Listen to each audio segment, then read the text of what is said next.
नमस्कार दोस्तों, मैं हूं निरंजन कृष्णा और आप देख रहे हैं सब पर नजर।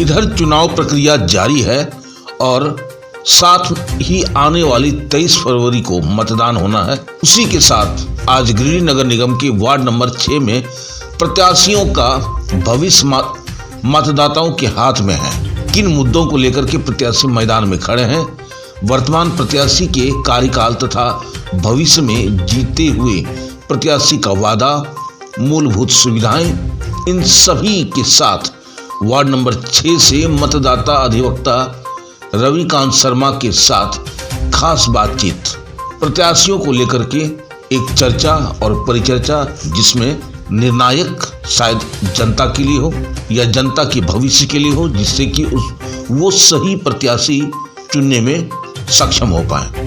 आइए देखते हैं खास रिपोर्ट, एक एक्सक्लूसिव इंटरव्यू अधिवक्ता रविकांत शर्मा के साथ हमारे एसपीएन के संवाददाता गौतम कुमार, गिरिडीह, झारखंड। मैं गौतम कुमार, आप देख रहे हैं एसपीएन सब पर नजर। नगर पालिका का चुनाव 2026 का बिल्कुल उठ चुका है और पूरे क्षेत्र में अपने अपने दावेदारी को लेकर प्रत्याशी मैदान में उतर चुके हैं। कोई मेयर की प्रत्याशी को लेकर जिताने में अपने अपने समर्थक के साथ में पब्लिकों के बीच में, जनता के बीच में घूम रहे हैं। उसी प्रकार आज हमारे साथ एडवोकेट रविकांत शर्मा जी हैं जो वार्ड नंबर 6 से आते हैं और उनसे मैं सीधा आपको लेकर चल रहा हूं कि आखिर इस बार वार्ड नंबर 6 के चुनाव में किनका पलड़ा भारी रहेगा। सबसे पहले तो एसपीएन न्यूज़ चैनल में आपका स्वागत है। अरे बहुत बहुत धन्यवाद गौतम जी, आपका भी। इस बार का जो चुनाव है वार्ड नंबर 6 से आपके 3 कैंडिडेट हैं। ऐसे 3 कैंडिडेट जो पूरी तरह से तीनों आगे पीछे करके चल रहे हैं। पहला तो संजीव कुमार, दूसरा है निरंजन राय यानी माया देवी जो खड़ी है, तीसरा आपके अधिवक्ता संघ के ही है निरंजन कुमार जो वकील हैं। कैसा देख रहे हैं तीनों?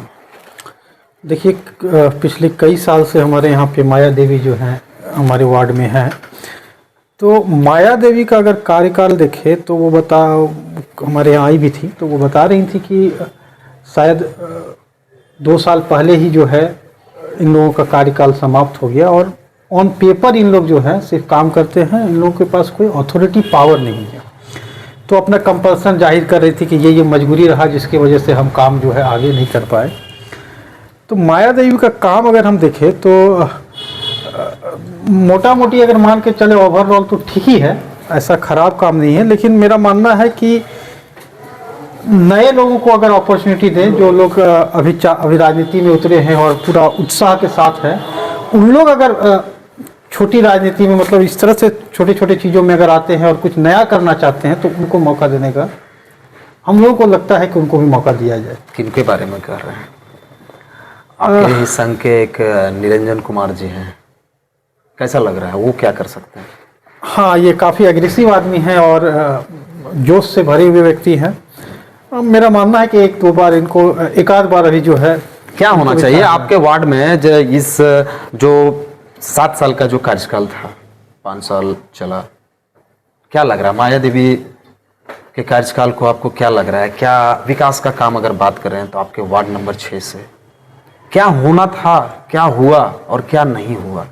जो बचा हुआ कार्यकाल है, जो अगला प्रत्याशी जीत करके आएंगे, क्या उम्मीद चाहेंगे कि उस छूटा हुआ काम को किया जाए? बताया मैंने कि वो माया देवी आई हुई थी और माया देवी बता रही थी कि कार्यकाल जो है 2 साल पहले ही ख़त्म हो गया इन लोगों का, तो अपनी मजबूरी बता रही थी क्यों नहीं कर पाए। तो बहुत सारा काम था इनको करना था उस दौरान भी मिल करके, लेकिन नहीं कर पाई। तो मेरा मानना है कि ये निरंजन जो हैं, ये युवा हैं, तो कुछ हद तक इनको जो है चांस दिया जाए।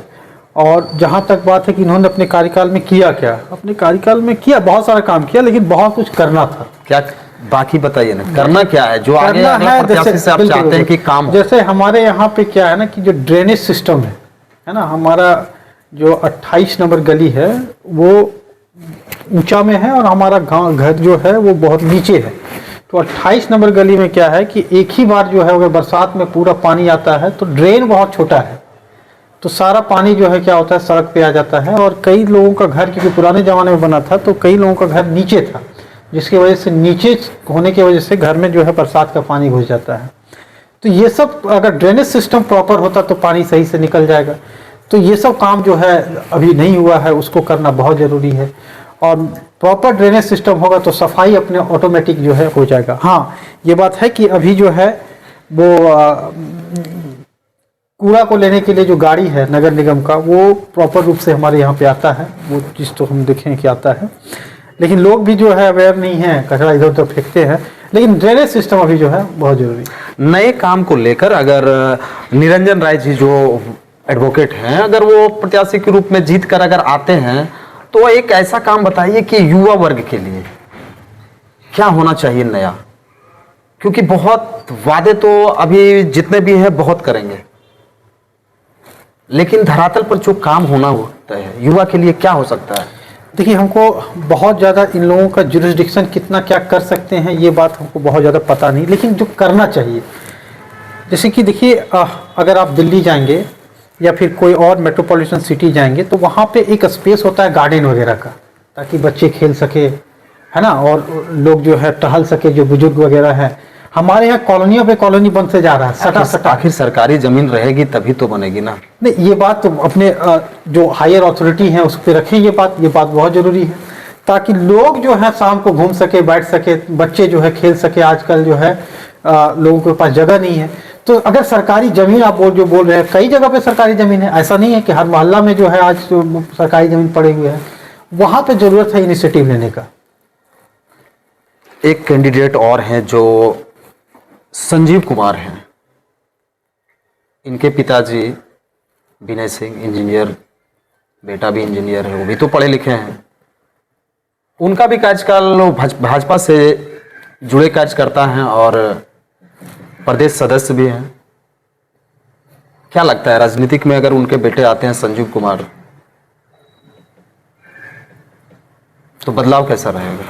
देखिए, आपने बोला कि उनके पिताजी थे, सबसे पहले बात तो यहाँ आता है कि उनके पिताजी होने से नहीं होना, ये अपने दम पे या फिर अपनी आखिर युवा वर्ग के हैं संजीव कुमार जो है, लेकिन आप जितना भी उनको आइडेंटिफाई कराने का कोशिश कर रहे हैं, क्योंकि इनके पिताजी थे, इनके पिताजी ऐसे रहे, इनके पिताजी, तो ये डायनेक्सिक सक्सेसर है, मतलब पिताजी होने की वजह से इनको लाभ मिल जाए, ऐसा हम सही नहीं समझते हैं। ये अगर कुछ कर सकते हैं, फील्ड में उतरे हैं एक युवा वर्ग को लेकर, हाँ, अगर ये उतर करके कुछ करना चाहते हैं तो बिल्कुल इनको भी अपॉर्चुनिटी मिलना चाहिए।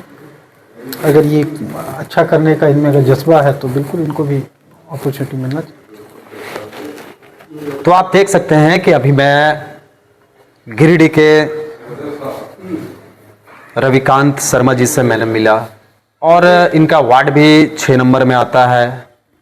पूरी कहानी को आपने सुना कि किस प्रकार से वार्ड 6 में विकास होना चाहिए सामाजिक के रूप में। सबसे बड़ी बात इन्होंने अगर रखी तो ड्रेनेज सिस्टम का, कि बरसात के समय में नालियों का पानी लोगों के घर तक चला जाता है, रोड पे चला जाता है, जहाँ की बच्चे युवा लोग जितने भी घर से निकलते हैं, चाहे ऑफिस जाने के लिए, बच्चे स्कूल जाने के लिए, तो नालियों के पानी से होकर के गुजरना पड़ता है।